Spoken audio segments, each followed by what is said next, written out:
Hello, happy Halloween, and a blessed Samhain, everyone. For some people, Halloween is just one night a year, but for people like me, it's an all year thing. It's a lifestyle, if you will, a vibe, really. So today, for this Halloween special, I put together a list of anime that, in my opinion, go really well with this season. The shows are full of ghosts, demons, curses, and everything that makes this time of year so much fun. Some of these you might have already seen, and some might be hidden gems you've never heard of before. I did my best to find something for everyone. First on this list, we have Black Butler, the Queen's watchdog and Earl of Phantomheim. Ciel Phantomheim and his loyal butler, Sebastian, who may be more than he appears, solve crimes in the underworld. And you know what? I'm just gonna come out with it. He solves crimes that are fucked up, all the while looking for his parents' murderers for revenge and restoring honor to the Phantomheim name. It now has 4 seasons plus several OVAs. The manga is still going on strong, and some seasons diverge from the manga entirely. Like, I think it's season 2. That's basically a anime original. Now, I almost put this anime in the bonus section just because at this point I think everyone has watched it, but it's a great anime to rewatch. In fact, I'm rewatching it now, and I didn't even know it had 4 seasons. It's a great anime to watch and is definitely perfect for the Halloween season. Next up, we have Elegant Yokai Apartment Life. Yoshi Inaba just wants to live a normal high school life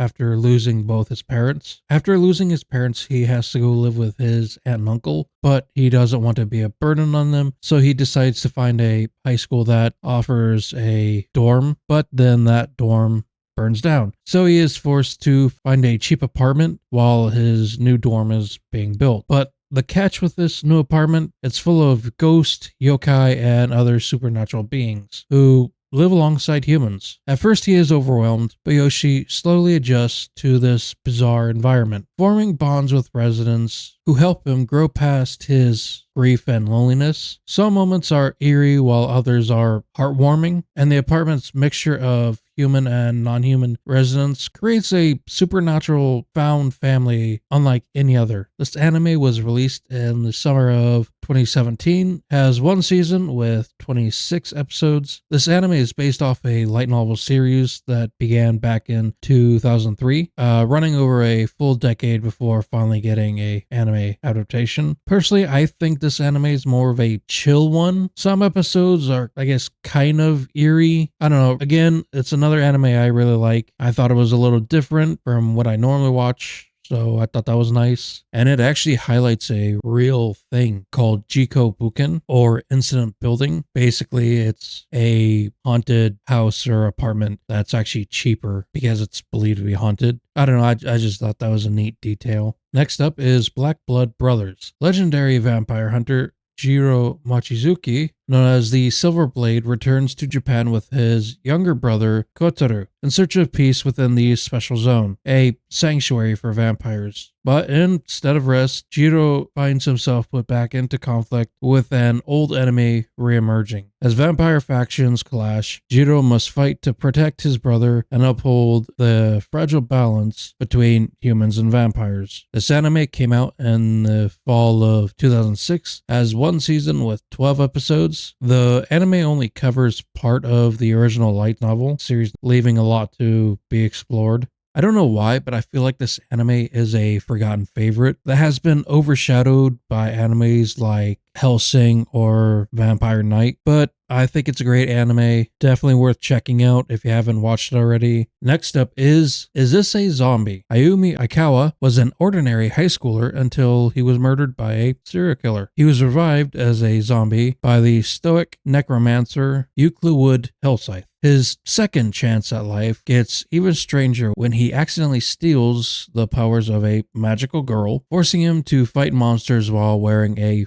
frilly pink dress. Add in ninja vampires, bizarre demons, and chaotic roommates, you've got one of the weirdest horror comedies around. The show balances slapstick and parody with surprising emotional beats, making it far more than just a gag. This anime aired in the winter of 2011, has 2 seasons with 22 episodes and OVAs. Look, I'm not gonna lie, this anime is kind of fucking weird, but from what I remember, I really like the show, although it's been since 2011 since I last saw it, so it's been a hot minute. Next up, we have Ghost Hunt. High schooler Maite Niyama stumbles into the world of the paranormal when she meets Kazuya Shibuya, a young but brilliant ghost hunter hired to investigate supernatural cases. Joining his team of psychics, exorcists, and supernaturals to pay off a debt, Mai encounters haunted high schools, cursed houses, vengeful spirits, and eerie possession. Each arc feels like a self-contained horror story, ranging from suspenseful to outright terrifying. It's a mix of detective mystery and supernatural dread, and one of the most atmospheric ghost anime out there. This anime released in 2006. It had 1 season with 25 episodes. Now, this anime only adapted part of the light novel series, leaving fans begging for more even today. So I would highly suggest checking out the light novel series. Again, this is another anime I really liked. At least to me, it didn't feel like the traditional horror type thing. It definitely had more of a detective mystery thing going on for it, at least I think, which is probably why I liked it. But yeah, if you're into horror or kind of dark detective series, then I would suggest giving this a try. Next up, Occult Academy. At the mysterious Waldstein Academy, also known as Occult Academy, Maya Homeshiro reluctantly takes over as headmaster after her father's death. Although she initially despised everything supernatural, her life takes a bizarre turn when she meets a time-traveling agent sent back to stop an apocalyptic event tied to the occult. Together, they dive into the conspiracy involving aliens, demons, and ancient prophecies, all the while battling supernatural threats on campus grounds. Equal parts of creepy and quirky, it's a paranormal mystery with plenty of twists. This anime aired in the summer of 2010. It had 1 season with 13 episodes. This anime was part of the Anime Chikara project, an attempt to create original anime not based on manga or novels. Look, this anime is another pretty fucking weird one, but if you like weird random ass anime, then you should probably check this anime out. Next up is Paranoia Agent. A wave of assaults spreads across Tokyo, each committed by a mystery boy on rollerblades wielding a golden bat. As detectives investigate, the line between reality and delusion begins to crumble, revealing the anxieties, fears, and collective paranoia of modern society.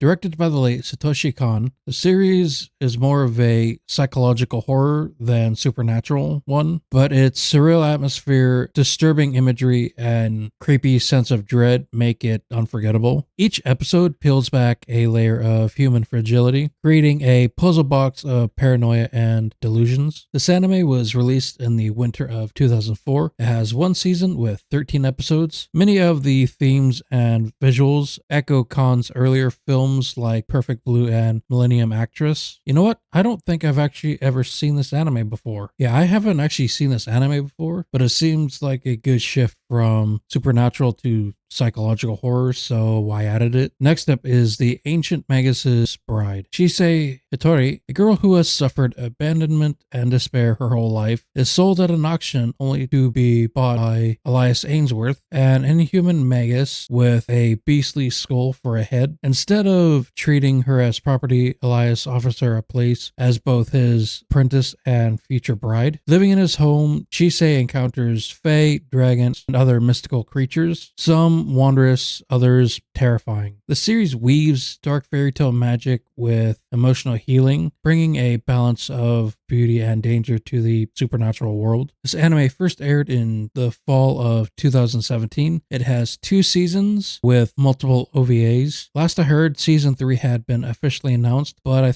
think that was back in 2023, but I haven't heard any new news on it yet, so I'm gonna assume it's still coming. Hopefully, like winter of this year, 2025, or early 2026, but that's just me hoping, not anything. So once you get past the first couple episodes, the anime becomes rather adorable. Next up is Requiem from the Darkness. I really like that name. Set in Japan's Edo period, this chilling horror anthology follows a young writer named Momosuken who dreams of creating a book of 100 ghost stories. During his travels, he encounters the Ongyo, a mysterious trio who investigates and punishes wrongdoers, using methods that blur the line between justice and cruelty. Each episode is its own eerie tale, rooted in Japanese folklore, murder, and human darkness. This anime aired in the fall of 2003, has one season with 13 episodes. Natsuhiko Kogaku, a novelist famed for mixing mythology, history, and horror. This is another anime I haven't actually watched yet, but it sounds pretty good. Next up is Ayakashi Samurai Horror Tales. This anthology series adapts 3 classic Japanese horror stories. The first, Yatsuya Kaidan, tells the tragic tale of betrayal and vengeance surrounding a ronin and his wronged wife. The second, Tenshu Monogataren, is a love story between a human warrior and spirit princess. Bakeneko follows a mysterious medicine seller as he confronts a vengeful cat spirit. Each arc is steeped in supernatural folklore, blending historical settings and eerie ghost themes. This anime first aired in the winter of 2006, has one season with 11 episodes. The Bakeneko arc was so popular it got its own spin-off series, Mononoke, in 2007, which further explores the medicine seller's adventures and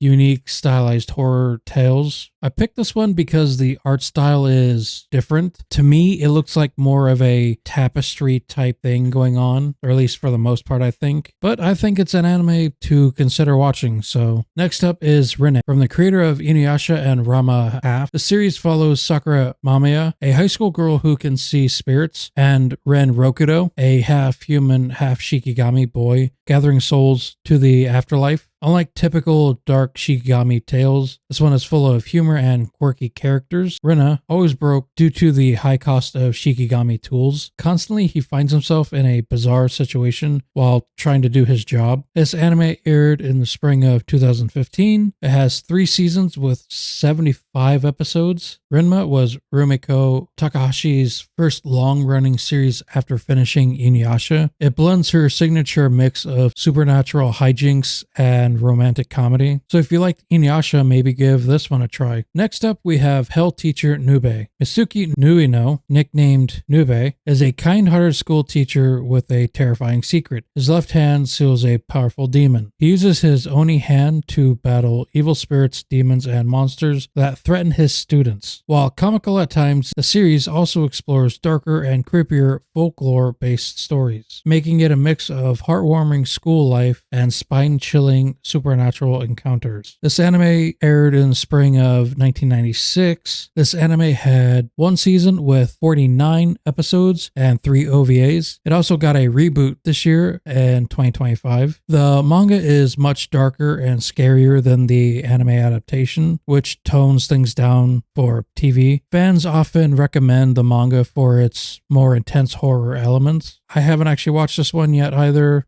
but it sounds really neat. So, and last but certainly not least, Death Parade. After death, souls don't immediately move on to heaven nor hell. Instead, they are sent to mysterious bars ran by arbiters, who judge their true nature through games. At Quindicum, which fun fact is Latin for 15, the bartender Decum, which is also Latin for 10, which reveal the darkest corners of the human heart. As Decum works, he begins to question whether or not judgment should rely solely on cruelty and instinct, or if empathy and understanding should play a role. This anime aired in the winter of 2015. It has 1 season with 12 episodes and 1 OVA. The anime originated from the OVA Death Billiards, which is a 1-episode short created by the Anime Mira project. It was so well received that it expanded into Death Parade. Again, this is another fucked up anime, but I really enjoyed it. So if you like more of gore, horror stuff, then I think you will really like this one as well. Now, be warned though, some parts of this anime are pretty fucking sad, but as long as you can get through that,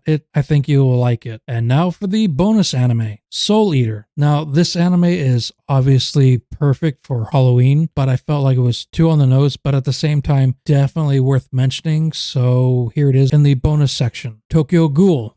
Again, I think this one would go great for Halloween, or at least that first season. I don't think I've watched the third season yet. Anyways, Vampire Knight. You know what? I need to rewatch that anime. It's been a really long time since I've watched it. Hellsing and Hellsing Ultimate. Now, I didn't realize Hellsing Ultimate was an OVA, but it's got your classic vampire gore and gothic action. I'll be honest though, at this point, I usually just end up watching the Hellsing Ultimate Abridged. Same thing with Sword Art Online Abridged. Pet Shop of Horrors. Now, I put this in the bonus section just because it only has 4 episodes, but I think it's still worth mentioning, so it's in the bonus for that reason. Blood Blockade Battlefront. I love this anime, but I think it's very popular, so while I think it needed to be mentioned, I wanted to add more anime that maybe people haven't seen in the main part of the list, so it's in the bonus section. Another obvious one, Death Note. I don't think really there's a person who hasn't seen Death Note that watches anime, but if you haven't watched anime before, maybe give Death Note a try. I think it's a good starter anime that's a little darker. The Case Study of Vanitas. I absolutely love this anime, and the only reason why this actually isn't on the main part of the list is because I just ran out of space. I wanted to try to keep it 13 anime because I like lucky number 13, the whole, I don't know. Anyways, but yeah, I love this anime. I figured it was definitely worth mentioning. And The Vampire Dies in No Time. This anime is funny as hell. So if you like vampire anime but you're not really into horror stuff, definitely give this one a try. It's fucking hilarious. And there you have it. That's my list of anime that I have that I think that are perfect for Halloween. Now, obviously, I didn't cover every anime that I thought would be perfect for Halloween. That would be another long-ass anime list. But yeah, with all that said, that does it for this video. Thank you for watching, and I hope to see everyone in the next one.